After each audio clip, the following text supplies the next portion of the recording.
Je vais commencer par citer quelques répliques de vos personnages, de vos films, et je voulais que vous les commentez un peu. D'accord. Dans la vie, quand une chose n'est pas sérieuse, on dit que c'est du cinéma. Pourquoi vous croyez qu'on ne prend pas le cinéma au sérieux? Oui, c'est vrai, parce que on va au cinéma pour se distraire, on va au cinéma pour rêver, et donc le cinéma est un élément optimiste dans la vie des gens. Quand les gens disent je vais au cinéma, c'est pour des bonnes raisons. Mais en même temps, il n'y a rien de plus sérieux que de faire un film. Il n'y a rien de plus sérieux que de filmer la vie. Il n'y a rien de plus sérieux que de reconstituer. Donc les gens qui font du cinéma sont des gens qui se donnent beaucoup de mal. Beaucoup de mal. Mais c'est vrai que le spectateur, lui, pense que les gens qui font du cinéma s'amusent. Pense qu'un film, c'est une partie de rigolade. Donc c'est pour ça que c'était cette réplique. Mais pour moi, le cinéma est une chose très très sérieuse, alors que pour les spectateurs, c'est un divertissement. Et ça venait de vous, d'ailleurs. Oui. C'était pas le personnage qui parlait, mais vous.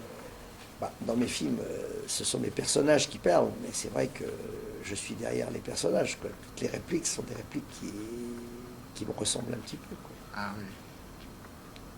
oui. La prochaine, c'est tout homme n'est qu'une femme à barbe. Comment? Tout homme n'est qu'une femme à barbe. À barbe. Ouais. Ça, c'est aussi vous qui l'avez dit? Oui, non, je pense que les hommes et les femmes sont très, très différents. C'est pour ça que le spectacle est fabuleux, quoi. Je veux dire, c'est cette différence. Mais en même temps, à un moment donné, on aime bien quand les femmes ressemblent à des hommes et quand les hommes ressemblent à des femmes, quoi. Je veux dire que c'est ça qui fait que cette époque, à un moment donné, devient folle. Pendant des décennies et des décennies, on voulait que les hommes soient des hommes, les femmes des femmes. Puis avec le temps qui passe, ils se sont rapprochés, et aujourd'hui, on demande aux femmes d'être des hommes et aux hommes d'être des femmes. Je veux dire qu'on a, au nom de toutes les libertés, au nom de la démocratie, au nom de l'égalité des sexes, on a tué cette différence qu'il y avait entre les hommes et les femmes, qui fait qu'aujourd'hui, les femmes sont obligées de se comporter comme des mecs et les mecs comme des femmes. Et c'est bien. Oui, parce que les temps ont changé. À l'époque où les hommes étaient des chasseurs, la femme avait besoin de la force de l'homme, Oui. pour aller chercher, tuer l'ours D'accord. ou les mammouths.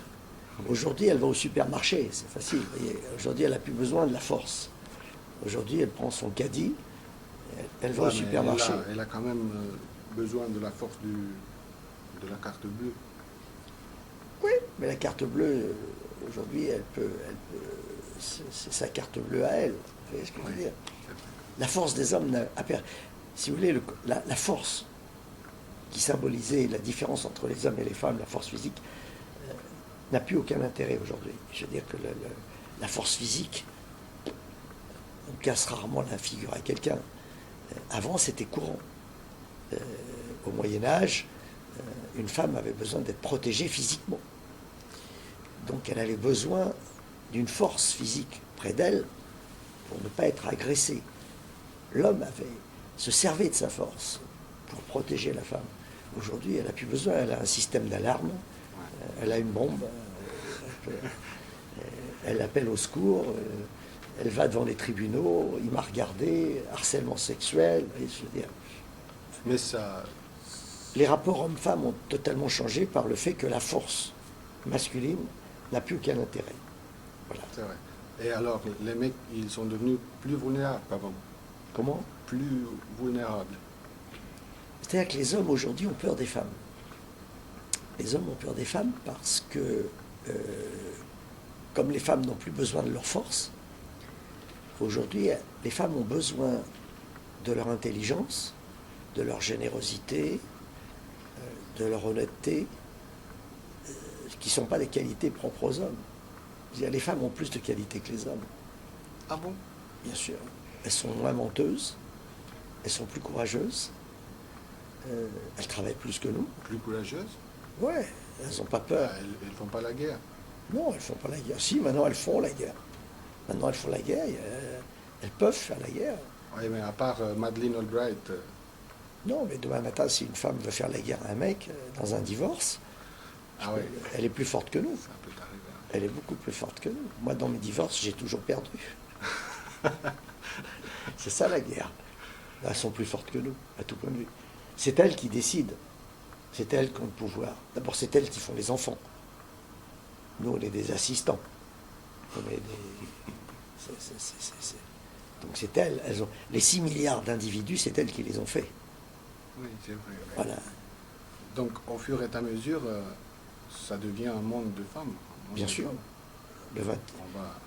Malraux avait dit le 21e siècle sera féminin. Il est. Aujourd'hui, les femmes. Moi, j'ai autant de collaboratrices femmes qu'hommes. Et je préfère souvent avoir des femmes près de moi. Elles sont. Bon. Quand les femmes sont amoureuses, elles redeviennent des femmes, comme au Moyen-Âge. Mhm.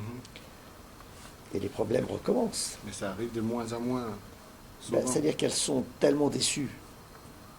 Elles se sont tellement fait avoir par les hommes. Vous savez, toutes les femmes sont romantiques au départ. Toutes. Au départ, c'est-à-dire quand elles sont jeunes. Quand elles sont jeunes, elles Ouais. sont toutes romantiques. Puis quand on les a eues plusieurs fois, elles deviennent des femmes fatales. Vous voyez ce que je veux dire ? Donc la femme romantique devient à un moment donné... Mais qu'est-ce que c'est qu'une femme fatale ? C'est une femme romantique déçue. Ah, Vous voyez, dès qu'une femme a été trahie, elle devient une femme fatale. C'est pour ça qu'aujourd'hui, les hommes ont peur des femmes fatales. Les femmes les sont... mecs peuvent être aussi des mecs trahis, non? Ils se font avoir. Pas de la même aussi façon. souvent, peut-être. Nous, on est moins sincère, on est trop... Le plaisir amoureux de l'homme est très différent de celui de la femme. Notre plaisir à nous, il est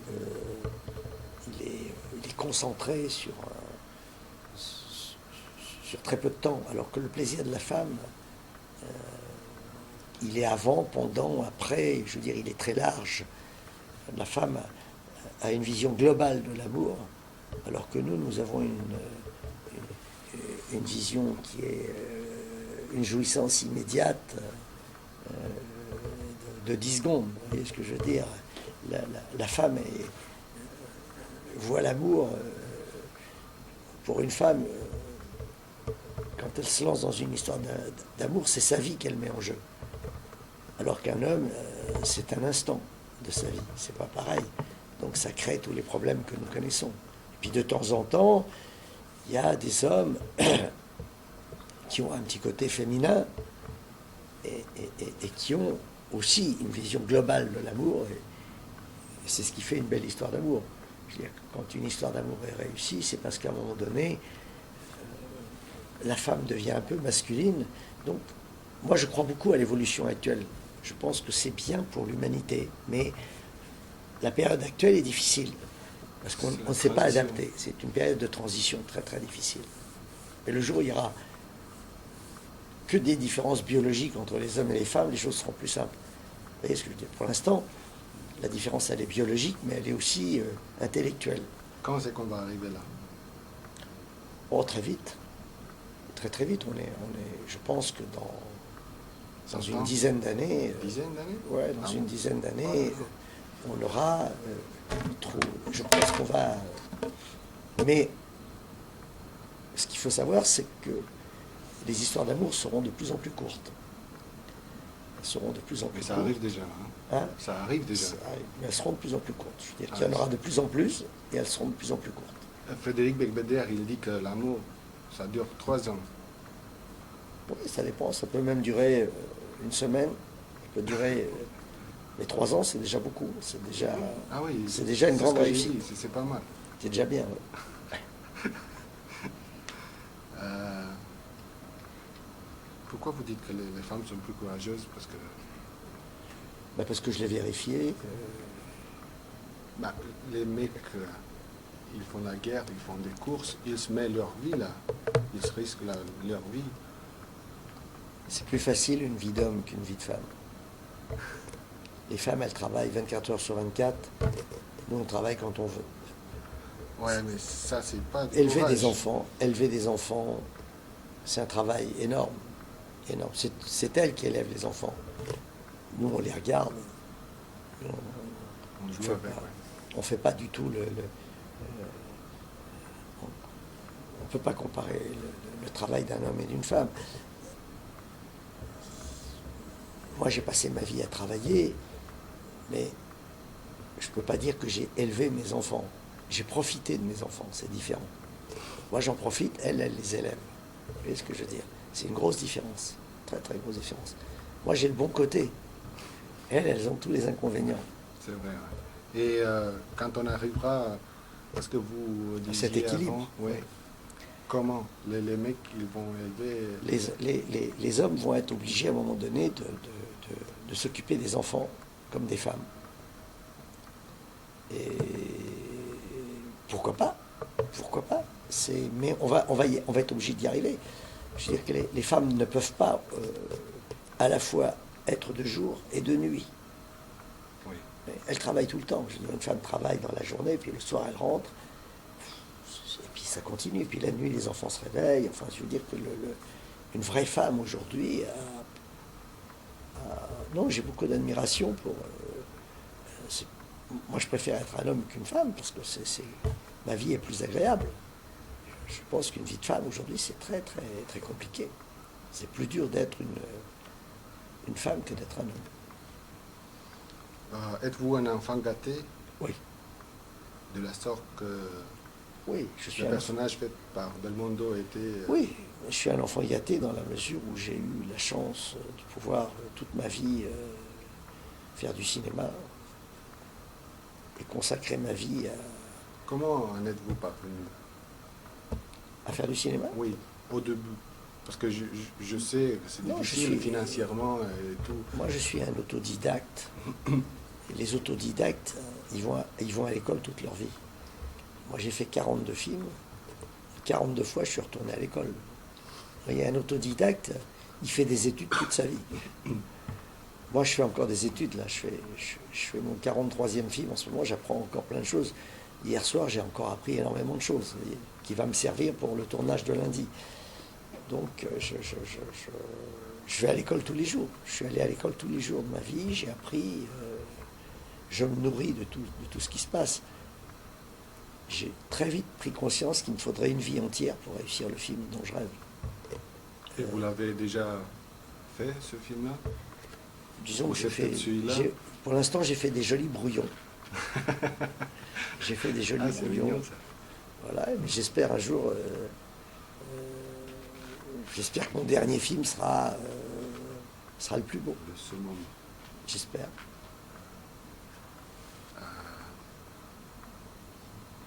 Donc, comment êtes-vous parvenu à ramasser du pognon pour... Ce film. ouais. Ben, j'ai commencé le tournage de Pour ce tout film. le film que vous avez J'ai fait. commencé ce film il y a 40 ans. Oui. Et à chaque fois que je faisais des films, dans mon plan de travail, je prévoyais 1 jour ou 2 jours pour ce film. Donc j'ai tourné pendant 40 ans des séquences de ce film qui ont été financées par mes autres films. Ah, ok. Et aujourd'hui, donc, je finance la phase finale du film. Il reste 7 semaines de tournage pour finaliser le film. Mais depuis 40 ans, j'ai tourné déjà une bonne dizaine de semaines. Voilà, si on met tout bout à bout. Ok. Dites-moi si vous avez ressenti l'admiration des femmes pour que vous êtes un si grand talent. Que Parce que vous êtes un si grand talent et un de vos personnages disent à un moment donné que le talent, c'est sexy. Ouais. Bien sûr. Bien sûr, d'ailleurs, la plupart des gens qui ont du talent, c'est pour qu'on les aime un peu plus. Je veux dire que tout le mal qu'on se donne dans la vie, c'est pour être aimé. les acteurs, qui sont des gens qui ont plus besoin d'amour que les autres, essayent de séduire pour être aimé. Je veux dire que tout ce qu'on fait dans la vie, c'est pour être aimé. Donc le talent est sexy parce que dès que quelqu'un fait quelque chose qu'on ne sait pas faire, on est admiratif. Je veux dire que dans l'amour se construit avec énormément d'admiration. Je veux dire que ce que les femmes attendent de l'amour, c'est d'être admiratives et de rire. Elles adorent rire, elles adorent le mélange de rire et d'admiration. Je veux dire le rire parce que c'est la récréation, parce qu'elles ont besoin de ça, parce que le rire, c'est la bouée de sauvetage de la vie. Je veux dire que si on n'avait pas le rire, on mourrait, quoi. Je veux dire, et puis, elles ont besoin d'aimer des héros.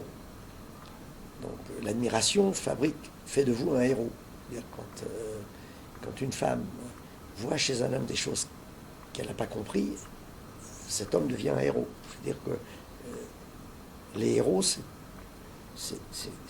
tous les gens qui font des choses qu'on n'est pas capable de faire. Je veux dire que moi, dès que je vois quelqu'un qui fait quelque chose que je ne suis pas capable de faire, moi, quand je vois Federer qui gagne Roland Garros, pour moi, c'est un dieu. Donc, à ce moment-là, je ne vois pas cet homme de la même façon. Mais pour lui, gagner Roland Garros, c'est normal. Vous voyez ? Donc, les femmes aiment les héros et elles aiment que ces héros aient de l'humour. Voilà. Donc, ce que les femmes aiment le plus, c'est les héros qui ont de l'humour. C'est pour cela que vous avez mis Pignon jouer le rôle de l'écrivain. Voilà. Oui, parce que Pignon, c'est... Oui, il n'a pas un physique extraordinaire, mais on peut aimer aussi un homme qui n'a pas un physique extraordinaire s'il est généreux, s'il a du cœur, s'il a du talent. Donc c'était le sujet même du film. C'était de montrer que même un homme desservi physiquement pouvait être aimé de la même façon qu'un playboy, que Georges Clooney. Vous voyez ce que je veux dire ? Bon, on peut aussi aimer quelqu'un parce qu'il ne boit pas que du Nespresso. Il boit aussi du martini, je pense. Voilà, on peut aimer quelqu'un qui boit de l'eau naturelle.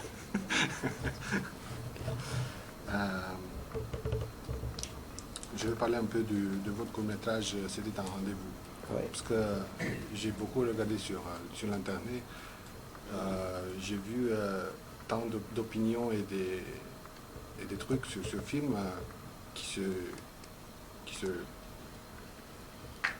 c'est plusieurs versions. Oui, alors quelle est la version La version originale, c'est celle que j'ai tournée comme coureur. D'ailleurs, j'ai été conducteur, donc c'est moi qui conduis une Mercedes 6 litres 9. C'était une voiture. Donc à l'époque, j'ai traversé Paris en 10 minutes. Et donc c'est cette version-là qui est la version originale avec le bruit de la voiture. C'est une grosse bagnole, ça. C'est une grosse voiture parce qu'il fallait accrocher la caméra sur le pare-choc. Donc il y avait une grosse installation de caméra sur le pare-choc, il fallait un pare-choc solide. En plus, il me fallait une voiture avec une suspension, parce que comme on allait très très vite, et j'ai traversé Paris à 6 h du matin, à un peu plus de 200 à l'heure. Entre 180 et 200 à l'heure. Voilà. Enfin, ça dépend, il y a des fois on descend à 100, mais je me suis offert ce moment de folie qui ressemble. Ce film est très symbolique de ma vie. J'ai souvent grillé des feux rouges dans ma vie. J'ai souvent... Vous avez cramé les feux? Non, j'ai souvent fait des choses interdites. Je veux dire, ce film est très symbolique de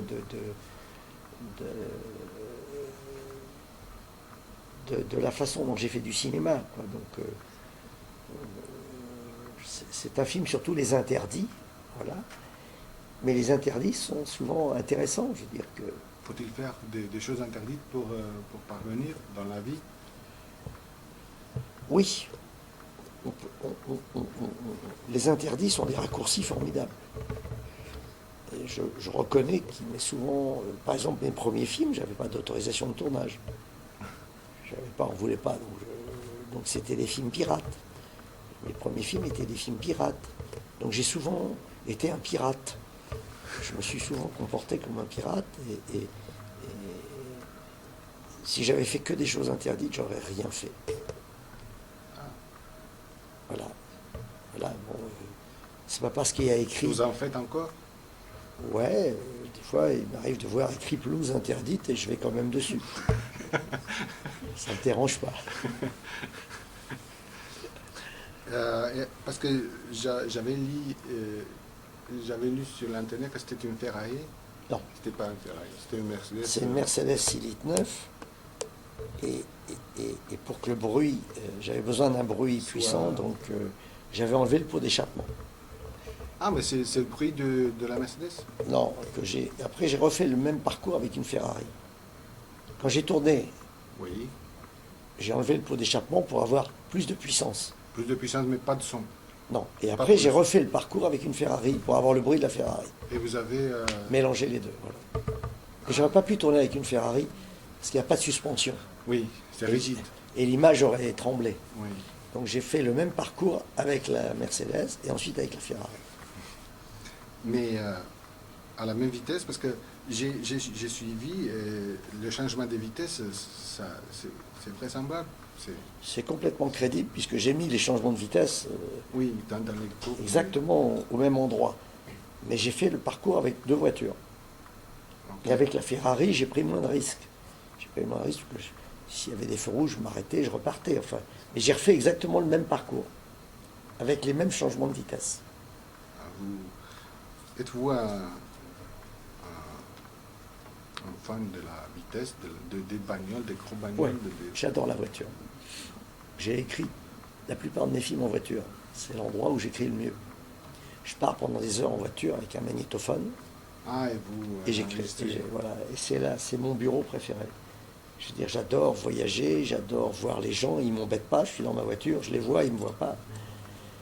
J'adore le voyage, j'adore me déplacer, je ne peux pas écrire dans un bureau, je m'ennuie dans un bureau. Tandis que dans ma voiture, je pars, je m'arrête, je mange un morceau, je discute avec des gens, enfin je suis dans la vie, vous voyez. Quand je suis dans ma voiture, je suis dans la vie. Quand je suis dans un bureau, je suis enfermé, je suis dans une prison. Et je ne sais pas écrire. Qu'est-ce que vous aviez comme voiture? Qu'est-ce que vous avez vu comme voiture au fil des années que vous avez aimé? J'ai toujours eu des voitures au-dessus de mes moyens. Ça a toujours été mon luxe. J'ai commencé par la 2 chevaux. Oui. Ensuite, j'ai eu la Ronde Simca, j'ai eu la Panhard. Ensuite, j'ai eu Peugeot, j'ai eu la DS. Après, j'ai eu plusieurs Porsche. J'ai eu 4 Porsche. Ensuite, j'ai eu des Mercedes. Ensuite, j'ai eu une Ferrari. Et puis, j'ai eu quoi? J'ai eu un peu toutes les marques. J'ai essayé toutes les voitures. Et là, en ce moment, je suis en Volvo. Ah bon, ça c'est... Parce que je joue la C'est sécurité. plus tranquille. J'ai pris la voiture la plus sécurisée parce que je me sers plus de ma voiture maintenant pour écrire. Donc comme je suis pas très attentif, donc j'ai pris une voiture sécuriste. Ok. J'ai vu que dans Un homme et une femme, le gars il courait sur une Ford Mustang. Non, c'était pas. Non, il courait sur la GT40. Sur la GT40. Ouais. Et puis il avait un Mustang. Et après une Mustang pour le rallye. Oui. Ouais. Oui. Est-ce que vous avez fait de la pub là? Non. Ford? Non. Ou vous êtes... Non, j'ai pris Ford parce que c'est les seuls qui ont voulu me prêter des voitures. À l'époque, Renault a refusé. Toutes les grandes marques françaises, comme j'étais pas connu, ont refusé de... Et puis, la seule personne qui m'a prêté les voitures, c'est un copain à moi qui était concessionnaire de Ford en France.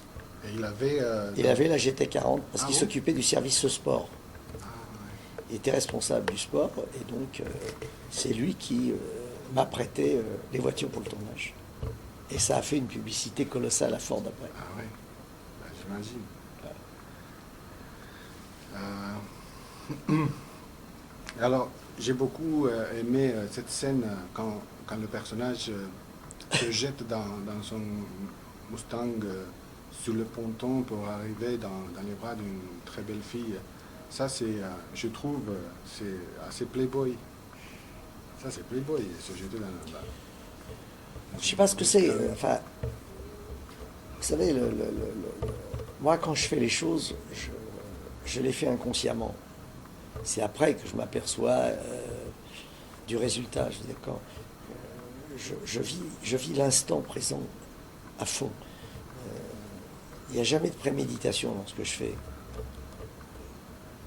Après, effectivement, quand le film était terminé, qu'il a eu du succès, on s'est aperçu effectivement que ça aurait pu être une campagne de pub pour la Mustang, pour Ford, et effectivement, on aurait pu faire Playboy. C'était Playboy, non. C'est un magazine que j'ai souvent lu. Autant pour. La version américaine ou française? Comment? La version américaine? Non, surtout la version américaine. En plus, je connaissais bien le patron. J'ai été chez lui à Los Angeles. J'étais dans sa maison. Fait la fête là J'ai fait la fête là-bas. Et donc, ça m'amuse. Je veux dire que c'est un journal que je trouve très, très gai, qui est très révélateur à la fois de ce qui est moderne et décadent. C'est un magazine qui est à la fois très moderne et très décadent. On peut aimer et détester Playboy pour les mêmes raisons. Et ce que je veux dire, c'est pas un bouquin c'est pas un magazine normal. Vous voyez, pourquoi on achète Playboy? Pour des bonnes et des mauvaises raisons, mais c'est que des bonnes raisons. C'est que des bonnes raisons. Parce que vous avez été dans les jet set, non? À l'époque. Non, la jet set m'a récupéré. La jet set m'a récupéré, mais moi je préfère travailler. Je m'amuse plus à travailler qu'à sortir. Je suis pas un homme de la nuit. Moi, ce qui m'amuse le plus au monde, c'est de faire des films. Donc le reste m'ennuie. Aller dans des soirées, je déteste ça. Ah bon? Les mondanités, je déteste ça. Je déteste ça, c'est une corvée pour moi.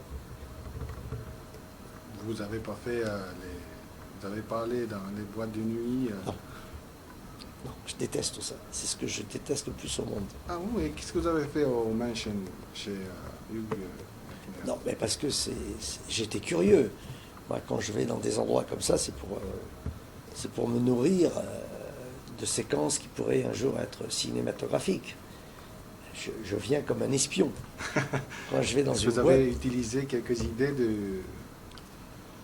je pense qu'il y a dans certains de mes films des ambiances un peu playboy de temps en temps. Mais j'ai passé une soirée très agréable. Il a été charmant avec moi. Mais moi, je suis curieux. J'aime tout voir. Je veux dire que j'aime... Mais je ne prends pas du plaisir à aller dans une boîte de nuit. C'est pas un truc qui me fait marrer, quoi. Pour moi, c'est une corvée.